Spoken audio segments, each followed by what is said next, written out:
Eric with Ultramax Sports, and I want to give just a quick talk about plantar fasciitis.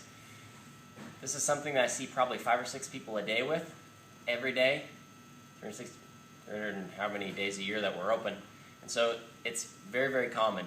And so I think with just a little bit of basic knowledge, maybe we can head off or prevent some of this for you guys out there, or help some of you who are currently struggling with it and having not very good results. The plantar fascia is a fascial, kind of a ligamentous band connecting the calcaneus, your heel bone, to the base of your toes. And it works along with the muscles, the intrinsic muscles of the foot in the arch, to provide support for the foot. Plantar fasciitis is by definition an inflammation of that fascia. The root cause is it's doing more than it is designed to do. It's doing more work than it's designed to do, for a variety of reasons. The primary reason is weakness of the rest of the foot to assist. Now, there are structural problems in the foot that can cause it. It can be too much too soon in terms of your training. It can be from wearing footwear that is inappropriate for your feet. A lot of things come together, but that is the root cause. You're not getting enough help for this tissue, and so it's doing double duty. When we're talking about treating symptoms, there's several things you can do. And you read on the internet, roll your foot on a cold water bottle. It's probably not the cold that's going to help you as much as the massage. And so you can do that on a foam roller, a cold water bottle, a golf ball, a baseball, something kind of hard that's going to have a massage effect.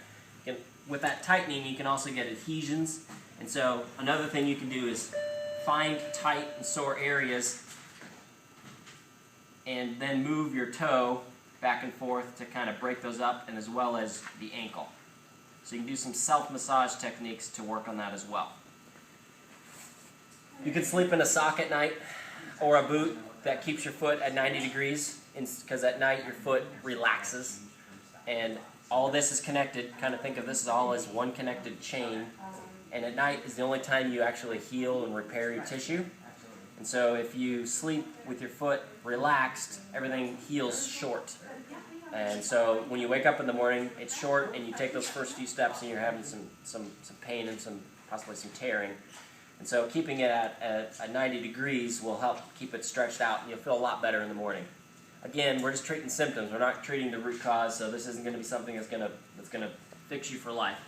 A person can try an insert in a shoe, ideally something with a little bit of an arch, ideally temporarily. This provides a little bit of support, so your arch isn't dropping quite as much, allows that time to heal up.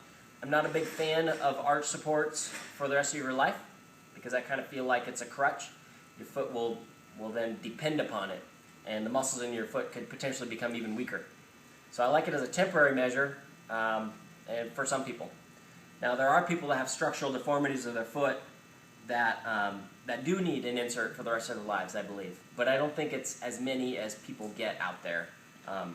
And so things like a forefoot varus, where your forefoot and the rear foot are not in the same plane. That is, your forefoot is twisted inward relative to your rear foot. That would mean when you're walking or running and you go to the end phase of the gait cycle to toe off, your big toe can't get down, and so you're going to pronate or roll in more to get that big toe down, and that can overstretch those ligaments. So that's one example of a structural deformity of the foot that can contribute to plantar fasciitis, and that you might do well with some sort of insert. There are exercises a person can do to work on that as well, working on the short extensors of the toes, and that's something that we would want to see you individually. If you're going to come into the store, we'd look at your feet.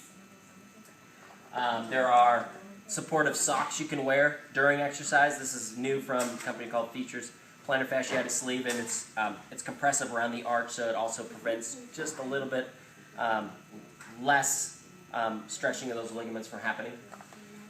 Long term, I think the best way to prevent this, if we've addressed the fact that you're not doing too much too soon, and it's not a structural deformity of the foot, is strengthening the foot, strengthening the muscles of the foot, so it can tolerate those loads and not put all the extra stress on the plantar fascia. Probably the best activity is barefoot activity, because that's going to strengthen the foot. Now, if you've got really bad plantar fasciitis and it hurts to walk barefooted, that's obviously not a great idea for you to go run around doing a bunch of barefoot activity. And so you want to start pretty gently. Single leg balance exercises. Exercises where you are raising your toes, spreading your toes, relaxing.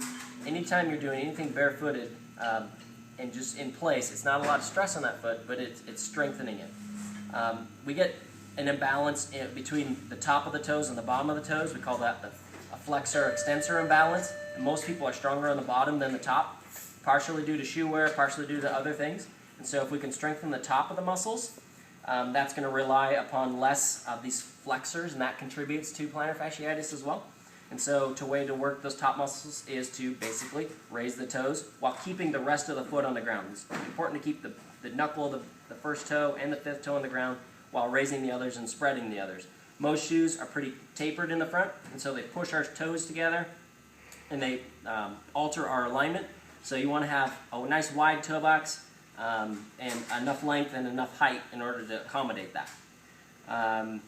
You can also do progressing from the single leg balance and single leg activity to walking around the house barefooted. There's a variety of exercises we can do. If we come on the store, we can see you evaluate your foot, because everybody's a little bit different, and the same symptom or the same causes aren't the same for every individual.